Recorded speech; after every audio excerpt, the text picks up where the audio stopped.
sunshine and friendship. A promising start to a tragic vacation. Florida, April 2021. The sun was shining bright. Palm trees swayed gently in the warm breeze.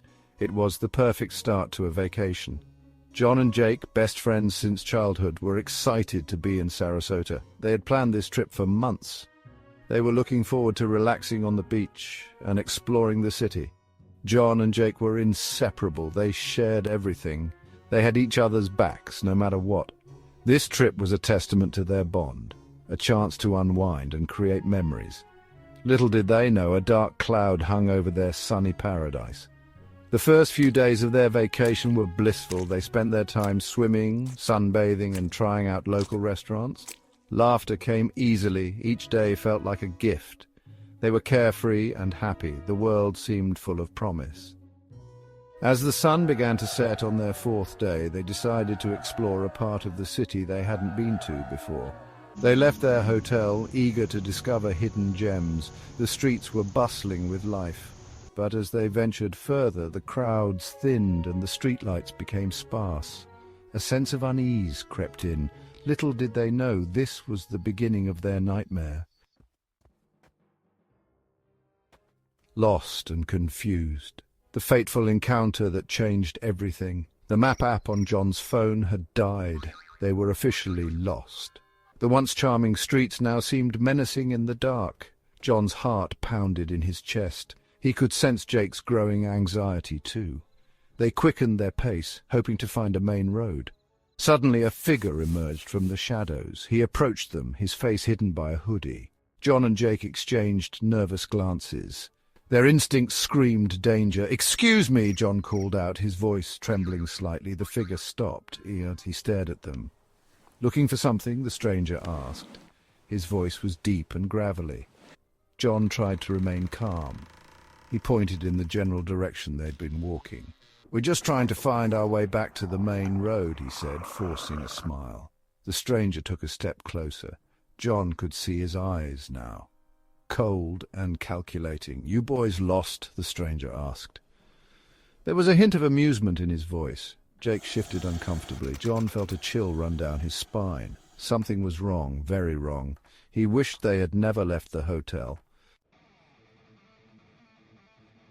On a sudden turn, the night erupts in violence, leaving Jake fighting for his life.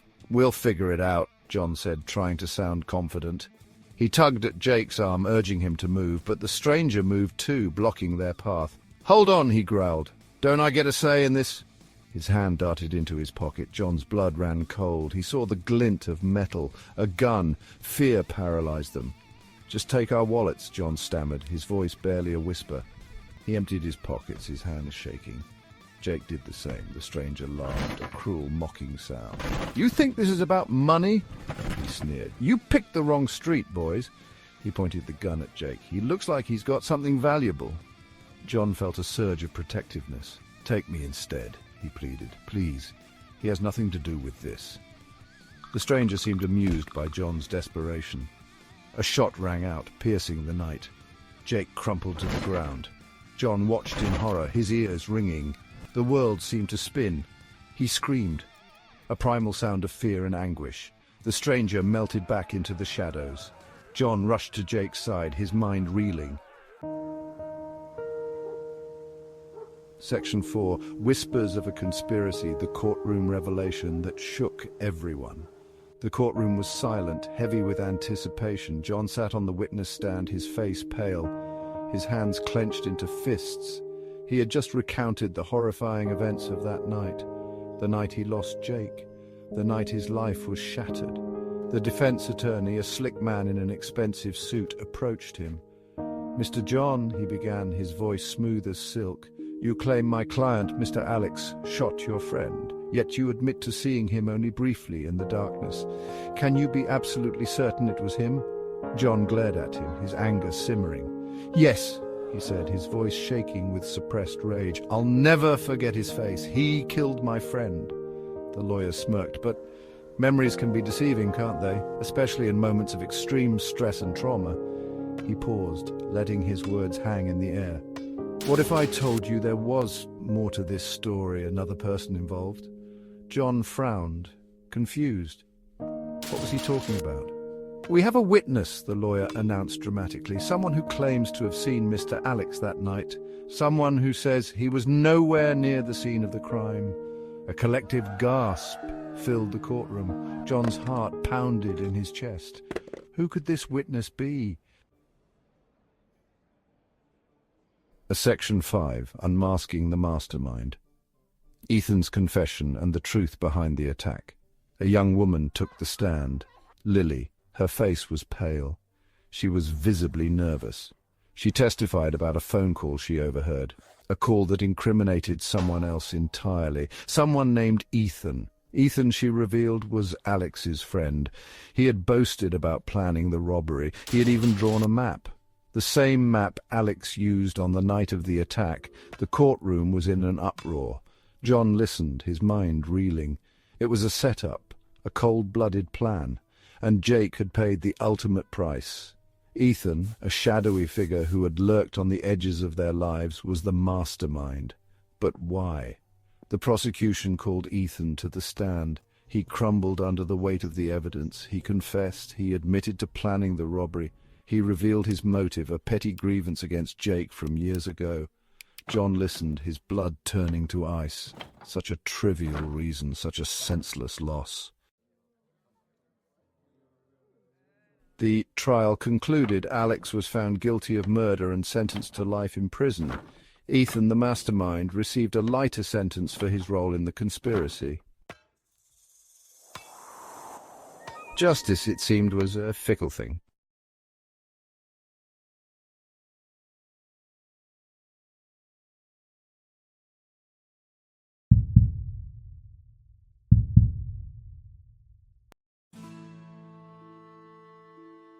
From a young age, I was fascinated by the intricate mechanisms of life. Biology, with its complex systems and evolutionary marvels, captivated my imagination, but my curiosity didn't stop there.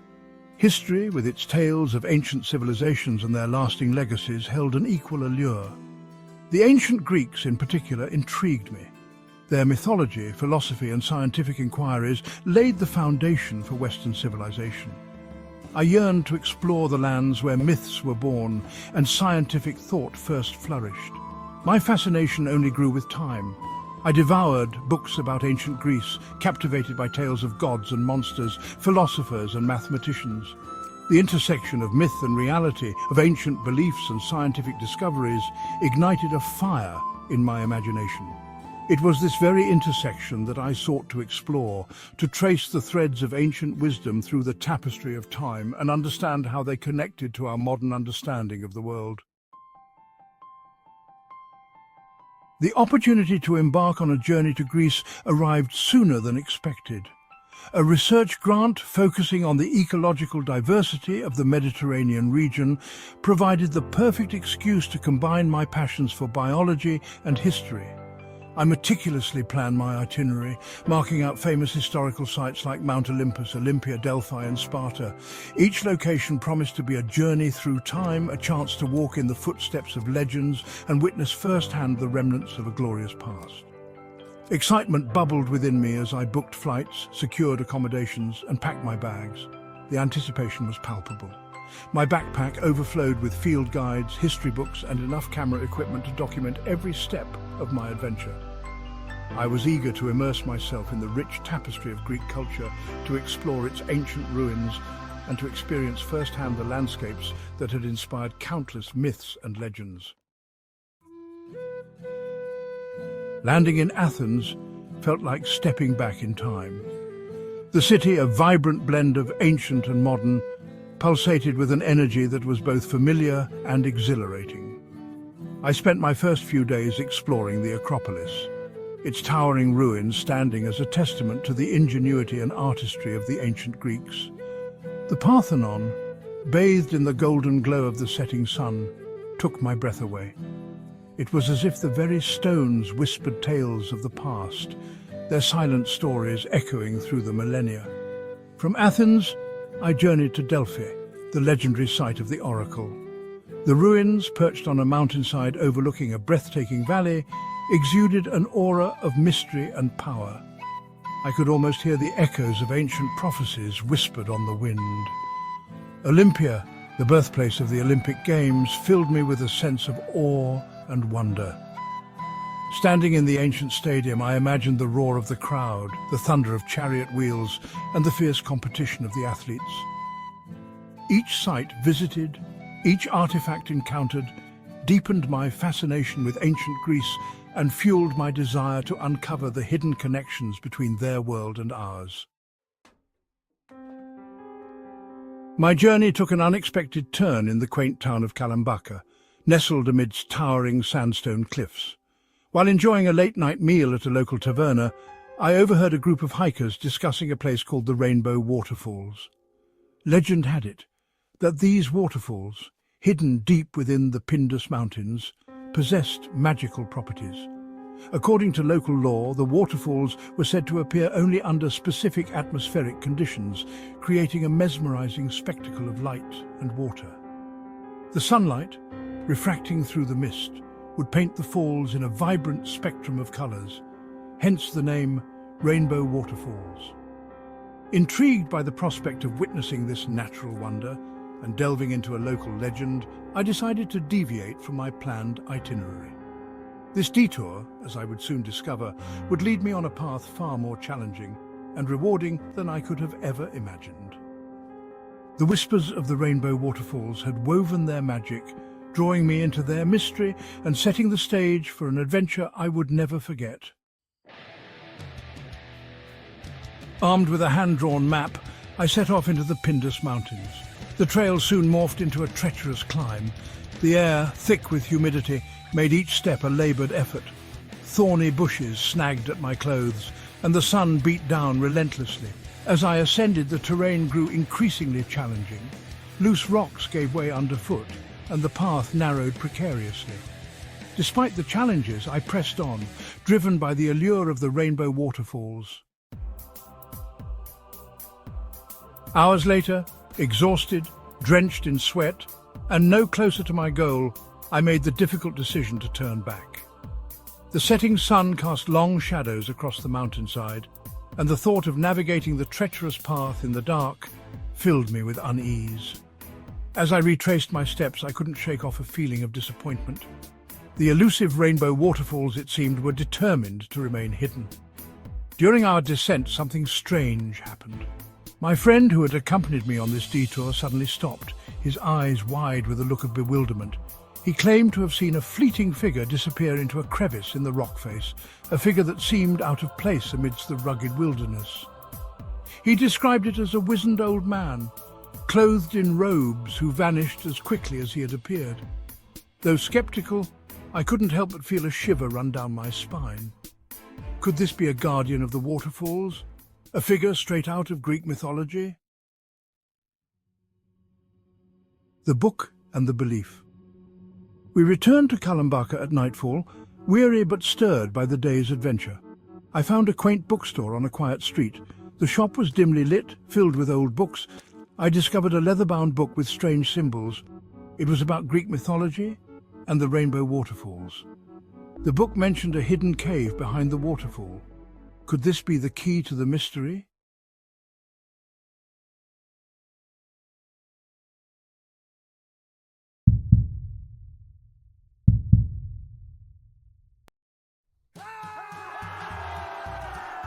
It was my 16th birthday, a milestone I had been eagerly anticipating for years.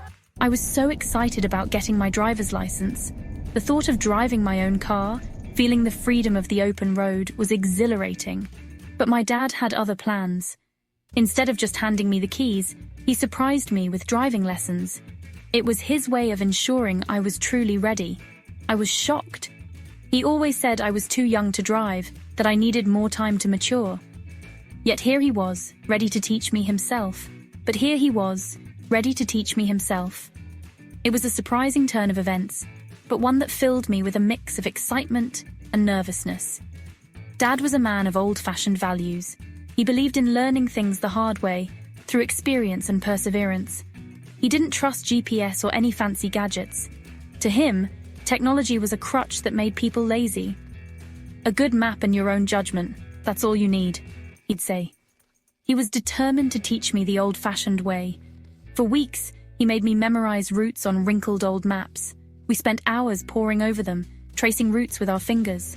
He quizzed me on road signs and traffic rules, making sure I knew every detail by heart. It was intense, but I knew it was for my own good. It was tough, but I knew he wanted the best for me. He wanted me to be a confident and capable driver, ready to face any challenge on the road. He wanted me to be a confident and capable driver. His rigorous training was his way of showing he cared.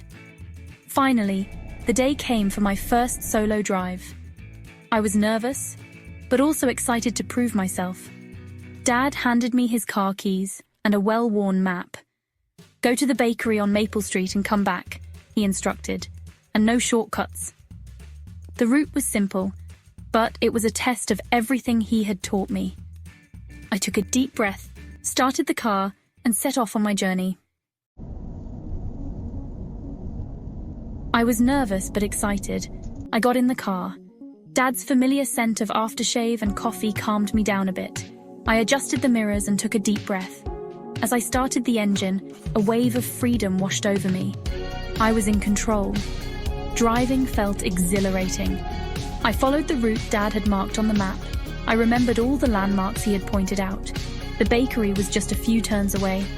The sun was setting, casting long shadows across the road. I felt a sense of accomplishment. I was actually doing it. I was driving all by myself. Just then, my heart skipped a beat. The road ahead was blocked for construction. I hadn't encountered this during my practice drives with Dad. Panic started to set in. Now what? What do I do now? I looked around frantically. My heart pounded in my chest. I had to find an alternate route. But how? I remembered Dad's words, "Use your judgment." I took a deep breath and tried to think clearly. I looked at the map again. There had to be another way to reach Maple Street. After a moment of frantic searching, I found a smaller road running parallel to the blocked one. It wasn't marked clearly, but it seemed promising. With a silent prayer, I turned the steering wheel and cautiously drove onto the unfamiliar road. The streetlights were dim, and the houses were spaced farther apart. The silence was unnerving. Doubts crept into my mind. What if I made a wrong turn? What if I got lost? I gripped the steering wheel tightly, my knuckles turning white. I tried to focus on the road ahead, but my mind raced with anxious thoughts. I just wanted to reach the bakery and then go straight home. As I drove further, I noticed a pair of headlights in my rearview mirror. A car was approaching fast. My heart skipped a beat. I tried to ignore it, hoping it would just pass by. But the car slowed down as I slowed down. It stayed right behind me. A wave of fear washed over me. What if it was someone dangerous? I thought about what Dad had taught me. Stay calm. Don't panic. But my heart wouldn't stop racing. I felt trapped. This is a story about a moment that changed everything. The car continued to follow me closely, almost as if it was glued to my bumper. I could see the driver's silhouette in the rearview mirror. It was a man, and he seemed to be watching my every move. He was wearing a cap pulled low over his face, making it hard to see his features clearly. My heart pounded in my chest, each beat echoing louder than the last. I tried to think rationally, to calm myself down and assess the situation. Maybe he was just going in the same direction, I thought, trying to convince myself it was just a coincidence. But my gut feeling told me something was wrong, that this was no mere coincidence. I had to do something, anything to ensure my safety. I decided to make a few random turns, hoping to shake him off and lose him in the maze of streets. But the car followed my every move, mirroring each turn I made. He was definitely following me. Panic surged through me, making it hard to think straight. I gripped the steering wheel so tightly that my hands ached, my knuckles turning white. I could feel the blood rushing in my ears, a roaring sound that drowned out everything else. I had to get help. But how? I was alone and scared. My phone was in my purse, on the passenger seat, just out of reach. I couldn't reach for it without taking my eyes off the road, and that was too risky. I was running out of options. I had to confront whoever was behind me. I pulled over to the side of the road. The other car stopped a few feet behind me. My hand trembled as I reached for my phone. I took a deep breath and dialed Dad's number. But before I could press the call button, the driver's side door of the car behind me flew open. A figure emerged from the car and stormed towards me. Fear paralyzed me. I couldn't move, couldn't breathe. Then I heard a familiar voice. "What on earth do you think you're doing?" It was Dad. He was furious. Relief washed over me. I had never been so happy to see him. But why was he acting so strangely? The police arrived soon after, their flashing lights cutting through the darkness. It turned out that Dad had followed me because he was worried about me driving alone at night. He couldn't shake off the feeling that something might go wrong. He had seen me take the detour and assumed the worst, his mind racing with all sorts of scenarios. He had tried to call me multiple times, but I hadn't answered. My phone was on silent, and I was focused on the road. In his panic, he had forgotten that I might not have my phone within reach while driving. He was just so used to me always being available. I was angry at first. Didn't he trust me? Why did he have to follow me like that? But as we sat in the hospital waiting room, Dad clutching his chest, the stress had triggered a minor heart palpitation. I realized how scared he must have been. His fear was genuine, and it had taken a toll on him. He admitted that he had overreacted. His voice was filled with regret and concern. He promised to trust me more. We hugged, and I could feel the tension easing away. I learned a valuable lesson that day. Trust and communication go hand in hand. Communication is key, especially between loved ones. It's important to talk things through, to express our fears and concerns openly. It's important to talk things through, to express our fears and concerns. We need to understand each other better. From that day on, I made a promise to myself to always keep my phone within reach while driving and to answer calls, especially from Dad. It was a small change, but it made a big difference. And Dad, he finally agreed to use GPS. It was a step towards ensuring we both felt safer and more connected.